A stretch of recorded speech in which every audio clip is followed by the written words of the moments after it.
القرآن يوحدنا لطريق الخير يوجهنا الله تعالى أنزله ورسول الله معلم. والتأويل بالأطهار في آية التربص عطف على قوله شاة الولاء وتفريع رابع عليه، أي إذا كان الخاص بينا بنفسه لا يحتمل البيان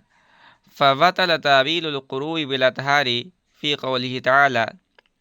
والمطلقات يتربصن بأنفسهن ثلاثة قروء، وبيانه أن قوله تعالى قروء مشترك بين معنى الطهر والحيز، فأوله الشافعي رحمه الله بالأطهار لقوله تعالى فطلقوهن لعدتهن على أن اللام للوقت، أي فطلقوهن لوقت عدتهن وهو الطهر، لأن الطلاق لم يشرع إلا في الطهر بالإجماع. وأوله أبو حنيفة رحمه الله بالحيز بدلالة قوله تعالى ثلاثة، لأنه خاص لا يحتمل الزيادة والنقصان، والطلاق لم يشرع إلا في الطهر، فإذا طلقها في الطهر وكانت العدة أيضا هي الطهر فلا يخلو إما أن يحتسب ذلك الطهر من العدة أو لا، فإن احتسب منها كما هو مذهب الشافعي رحمه الله يكون قرعين وبعضا من الثالث، لأن بعضا منه قد مزى، وإن لم يحتسب منها ويؤخذ ثلاث أخر ما سوى هذا القرع يكون ثلاثا وبعضا،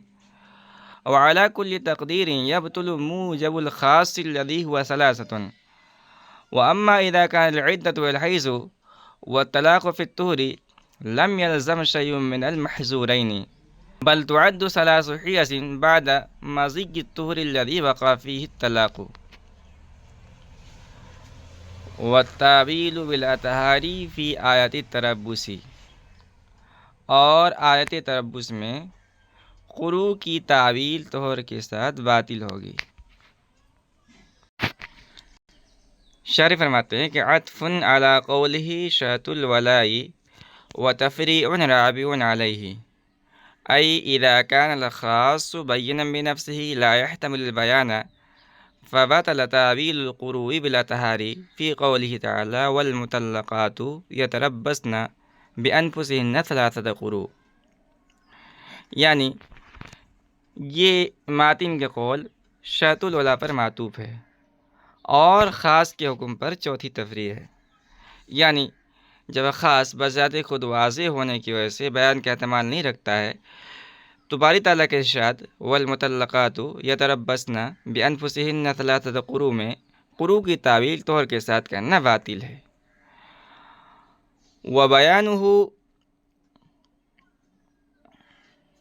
وبيانه أن قوله تعالى قروء مشترك بين معنى الطهر والحيز، فأوله الشافعي رحمه الله بالأطهار لقوله تعالى فطلقوهن لعدتهن على أن اللام للوقت، أي فطلقوهن لوقت عدتهن وهو الطهر،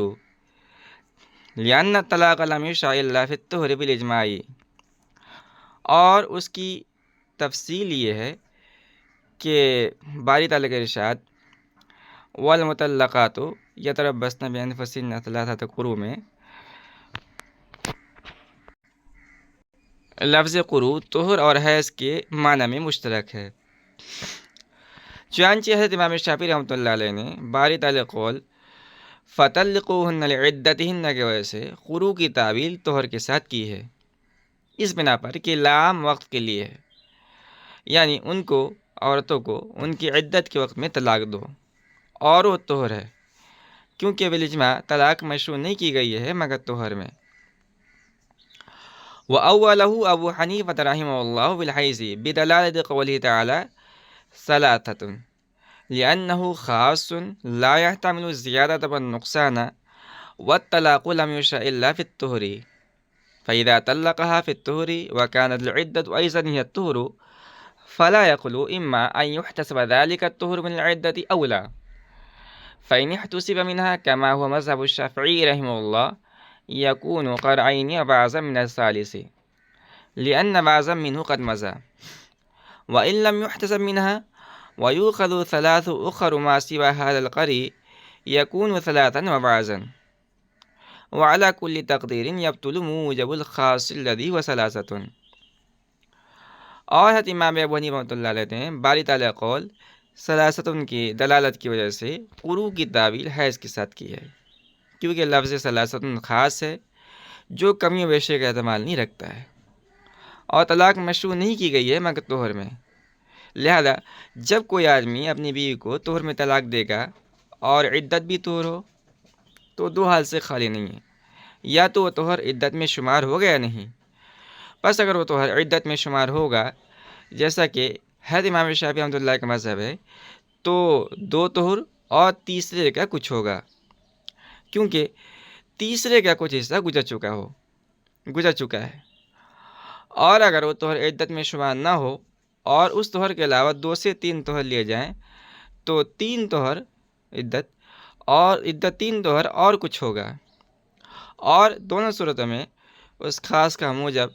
کہ وہ ثلاثتن باطل ہو جائے گا. وَأَمَّا إِذَا كَانَتْ الْعِدَّةُ هِيَ الْحَيْضُ وَالطَّلَاقُ فِي الطُّهْرِ لَمْ يَلْزَمْ شَيْءٌ مِّنَ الْمَحْظُورَيْنِ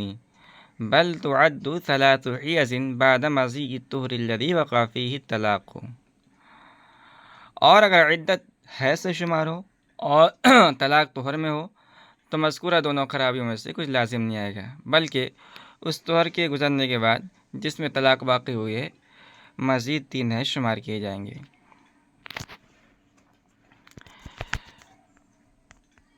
والتاویل بالاطہار فی آیت التربص، یہ متن منار کی عبارت ہے اور یہ ماقبل میں ذکر کردہ خاص کے پر چوتھی تفریع ہے. شرح فرماتے ہیں کہ یہ شرط الولا پر معطوف ہے، اور یہاں یہ بات واضح رہے کہ یہ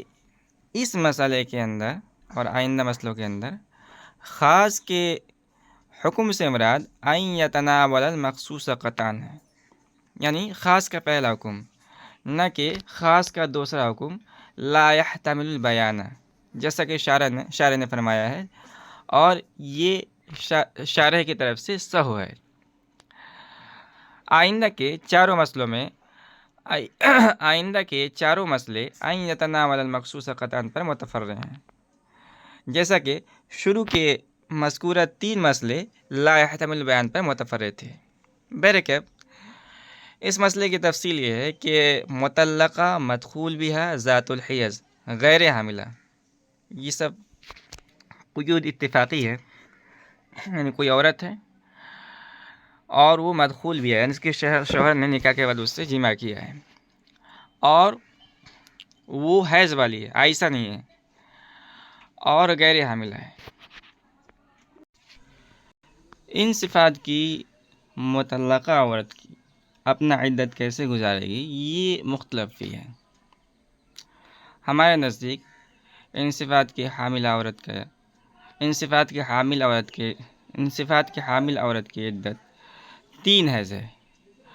اور شوافی کے نزدیک 3 طہر ہے. دونوں حضرات کا مستدل باری تعالیٰ کا ارشاد ہے والمطلقات یتربصن بانفسہن 3 قروء، یعنی مطلقہ مدخول بہا ذوات الاقراء غیر حاملہ عورتیں اپنے آپ کو 3 قروء رو کے رکھیں. شرح فرماتے ہیں کہ لفظ قروء مشترک ہے حیض اور طہر کے معنی کے درمیان،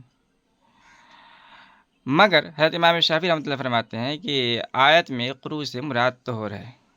اور احناف کہتے ہیں کہ قروء سے مراد حیض ہے. حضرت امام شافعی رحمۃ اللہ علیہ قروء سے طہر مراد لینے پر اس آیت سے استدلال کرتے ہیں اذا طلقتم النساء فطلقوهن لعدتهن. حضرت امام شافعی رحمۃ اللہ فرماتے ہیں کہ اس آیت کے اندر لعدتهن کے اندر جو لام ہے یہ لام وقت کے لیے ہے، یعنی ان عورتوں کو ان کی عدت کے وقت میں طلاق دو. آیت سے معلوم ہوتا ہے کہ عدت اور طلاق کا وقت ایک ہی وقت ہے، اور طلاق کے بارے میں سب کا اتفاق ہے کہ طلاق طہر میں مشروع ہوئی ہے، کیونکہ حضرت عبداللہ بن عمر رضی اللہ تعالیٰ عنہ نے جب اپنی بیوی کو حالت حیض میں طلاق دی تھی تو آپ صلی اللہ علیہ وسلم نے حضرت عبداللہ بن عمر رضی اللہ تعالیٰ عنہ کو رجعت کا حکم فرمایا تھا۔ اس سے معلوم ہوا کہ حیض کی حالت میں طلاق غیر مشروع ہے، اور جب حیض کی حالت میں طلاق غیر مشروع ہے تو طہر کے زمانے میں مشروع ہوگی، اور اس طور پر ثابت ہوا کہ طلاق کا مشروع وقت طہر ہے۔ اور لعدتہن اس پر دلالت کرتا ہے کہ عدت کا وقت اور طلاق کا وقت ایک ہی ہونا چاہیے، اور طلاق کا وقت بالاجماع طہر ہے تو عدت کا وقت بھی طہر ہوگا، اور جب عدت کا وقت طہر ہے تو آیت والمطلقات یتربصن بانفسہن ثلاثۃ قروء میں قروء سے مراد طہر ہوگا، نہ کہ حیض۔ امام ابو حنیفہ رحمۃ اللہ علیہ حیض مراد لینے پر لفظ ثلاثۃ سے استدلال کرتے ہیں، اس طور پر کہ لفظ ثلاثۃ خاص ہے جو ایک معلوم معنی یعنی 3 کے لیے وضع کیا گیا ہے، اور خاص کا حکم یہ ہے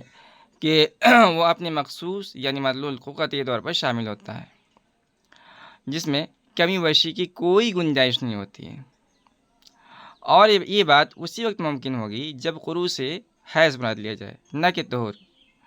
کیونکہ طہر مراد لینے کی صورت میں لفظ ثلاثۃ پر بغیر کمی و بیشی کی عمل ممکن نہیں ہوگا، اس لیے کہ آپ جانتے ہیں کہ طلاق طہر مشروع ہے۔ تو اب کوئی آدمی اپنی بیوی کو طہر میں طلاق دے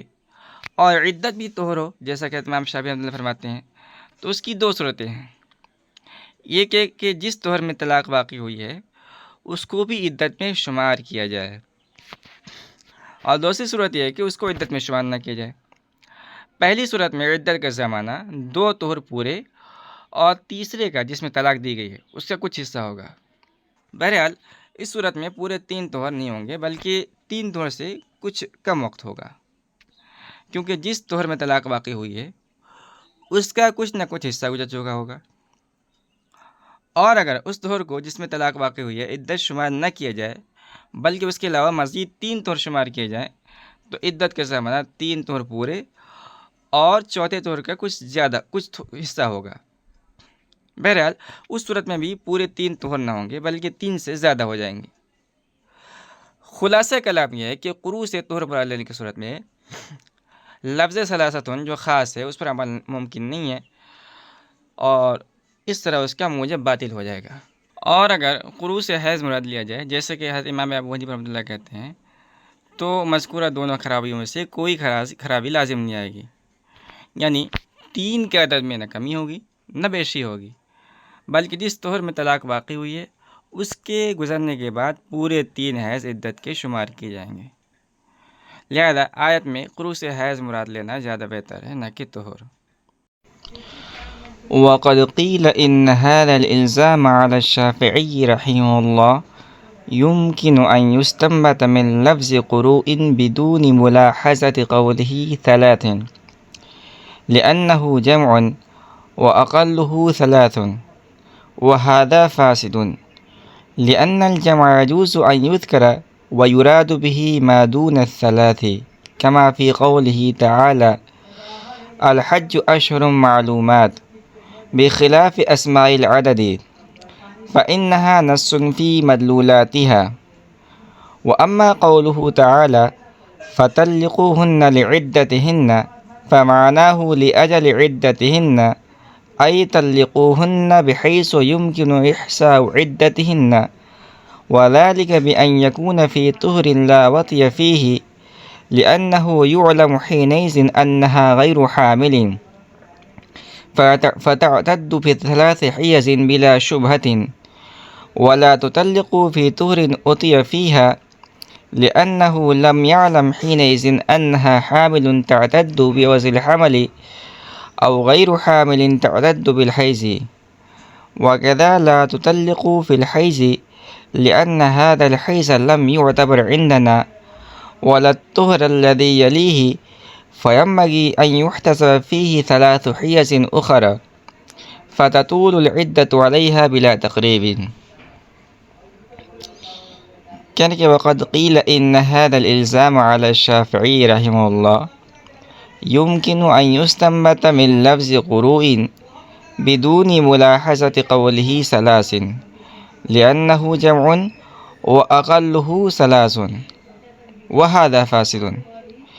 کہنے کہ بعض لوگوں نے کہا ہے کہ حضرت امام شافعی رحمۃ اللہ علیہ پر یہ الزام باری تعالیٰ کے ارشاد ثلاثتن کا لحاظ کیے بغیر صرف لفظ قرون سے مستبد کرنا بھی ممکن ہے، کیونکہ لفظ قرون یہ جمع ہے اور اقل جمع 3 ہے۔ شرح فرماتے ہیں کہ فاسد ہے۔ لأن الجمع يجوز أن يذكر ويراد به ما دون ثلاث كما في قوله تعالى الحج أشهر معلومات بخلاف أسماء العدد فإنها نص في مدلولاتها، کیونکہ ممکن ہے کہ جمع ذکر کیا جائے اور اس سے 3 سے کم مراد لیا جائے، جیسا کہ باری تعالیٰ کے اس ارشاد میں ہے الحج اشہر معلومات، برخلاف اسماء عدد کے کہ یہ اپنی مدلولات میں نص ہیں۔ وَأَمَّا قَوْلُهُ تَعَالَى فَطَلِّقُوهُنَّ لِعِدَّتِهِنَّ فَمَعْنَاهُ لِأَجَلِ عِدَّتِهِنَّ أي طلقوهن بحيث يمكن إحصاء عدتهن، وذلك بأن يكون في طهر لا وطي فيها لأنه يعلم حينئذ أنها غير حامل فتعتد بثلاث حيض بلا شبهة، ولا تطلق في طهر أوتي فيها لأنه لم يعلم حينئذ أنها حامل تعتد بوزن الحمل أو غير حامل تعتد بالحيض، وكذا لا تطلق في الحيض لأن هذا الحيض لم يعتبر عندنا ولا الطهر الذي يليه، فينبغي أن يحتسب فيه 3 حيض أخرى فتطول العدة عليها بلا تقريب۔ اور رہا باری تعالیٰ کا ارشاد فَطَلِّقُوهُنَّ لِعِدَّتِهِنَّ، تو اس کے معنی ہے لِأَجَلِ عِدَّتِهِنَّ، یعنی تم ان عورتوں کو اس طرح طلاق دو کہ ان کی عدت شمار کرنا ممکن ہے، اور وہ یہ ہے کہ طلاق ایسے طہر میں دیا جائے جس میں وطی نہ ہو، کیونکہ اس وقت یہ معلوم ہوگا کہ عورت غیر حاملہ ہے، لہٰذا وہ بغیر شبہ کے 3 حیض عدت گزارے گی۔ اسی طرح طلاق ایسے طہر میں نہ دو جس میں وطی ہو، کیونکہ اس وقت یہ معلوم نہ ہو سکے گا کہ عورت حاملہ ہے کہ وضع حمل کے ساتھ عدت گزارے یا غیر حاملہ ہے کہ حیض کے ساتھ عدت گزارے۔ اسی طرح حیض کی حالت میں طلاق نہ دو، کیونکہ یہ حیض ہمارے نزدیک غیر معتبر ہے، اور نہ وہ طہر معتبر ہے جو اس حیض کے بعد اس سے متصل ہے۔ بس مناسب ہے کہ 2 سے 3 حیض شمار کرے، اور اس صورت میں عورت پر خواہ مخواہ عدت دراز ہو جائے گی۔ وقد قیل ان هذا الالزام على الشافعی رحمہ اللہ يمكن ان يستنبط من لفظ قروء بدون ملاحظة قوله ثلاث، یہ شارح کی طرف سے اضافہ ہے، اور شارح نے یہاں بعض اصولیین کا ایک قول نقل کیا ہے جو احناف کی مؤید ہے۔ شارح فرماتے ہیں کہ بعض اصولیین کا خیال یہ ہے کہ قروء کی مراد حیض کے ساتھ متعین کرنے میں حضرت امام شافعی رحمۃ اللہ کے خلاف جس طرح لفظ ثلاثتن سے استدلال کیا گیا ہے، اسی طرح ثلاثتن کا لحاظ کیے بغیر صرف لفظ قرون جو جمع کا صیغہ ہے اس سے بھی استدلال کرنا ممکن ہے، اور اس طور پر کہ یہاں لفظ قرون جمع ہے، قرون یہ قرون کی جمع ہے، اور آپ نے پڑھا ہوگا کہ جمع کا اطلاق کم از کم 3 پر ہوتا ہے، اور یہ بات سابق میں گزر چکی ہے کہ حیض کے ساتھ عدت گزارنے کی صورت میں 3 پر عمل ہو سکتا ہے، اور طہر کے ساتھ عدت گزارنے کی صورت میں 3 پر عمل ممکن نہیں ہے، بلکہ 3 میں یا تو کچھ کمی واقع ہوگی یا زیادتی واقع ہوگی۔ یہ بعض اصولین کا قول شارح نے نقل کیا ہے۔ اس کے بعد شارح خود ہی فرماتے ہیں کہ یہ استدلال فاسد ہے، اس لیے کہ جمع کا اطلاق جس طرح 3 پر ہوتا ہے اسی طرح 3 سے کم پر بھی ہوتا ہے، اور باری تعالیٰ کے قول سے استشہاد پیش کیا ہے شارح نے۔ باری تعالیٰ نے ارشاد فرمایا کہ الحج اشہر معلومات، آیت میں لفظ اشہر یہ شہرن کی جمع ہے، اور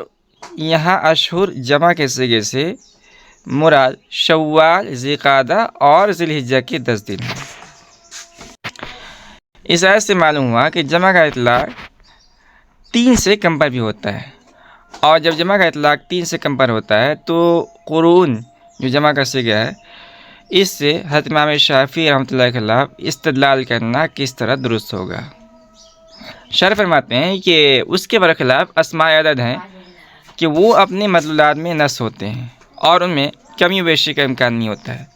اس لیے لفظ ثلاثۃ سے استدلال کرنا درست ہوگا۔ یہ بات یہاں پوری ہوئی۔ وَأَمَّا قَوْلُهُ تَعَالَى فَطَلِّقُوهُنَّ لِعِدَّتِهِنَّ سے شارح نے حضرت امام شافعی رحمۃ اللہ علیہ کی استدلال کا جواب دیا ہے، اور جواب کا حاصل یہ ہے کہ لعدتہن میں لام یہ وقت کے لیے نہیں ہے بلکہ لام اجل اور علت کے لیے ہے۔ اب آیت کا مطلب ہوگا فطلقوہن لاجل عدتہن، یعنی ان عورتوں کو اس طرح طلاق دو کہ ان کی عدت شمار کرنا ممکن ہو، اور اس کی صورت یہ ہے کہ طلاق ایسے طور میں دو جس میں وطی نہ کی گئی ہو، کیونکہ اس وقت یہ معلوم ہوگا کہ عورت غیر حاملہ ہے اور اس کی عدت بلا شبہ 3 ہے سے، اور ایسے طور میں طلاق نہ دو جس میں وطی کی گئی ہو، کیونکہ اس وقت یہ معلوم نہ ہو سکے گا کہ یہ عورت حاملہ ہے کہ وضع حمل کے ساتھ عدت گزارے گی یا غیر حاملہ ہے کہ حیض کے ساتھ عدت گزارے گی۔ اور اسی طرح حیض کی حالت میں بھی طلاق نہ دو،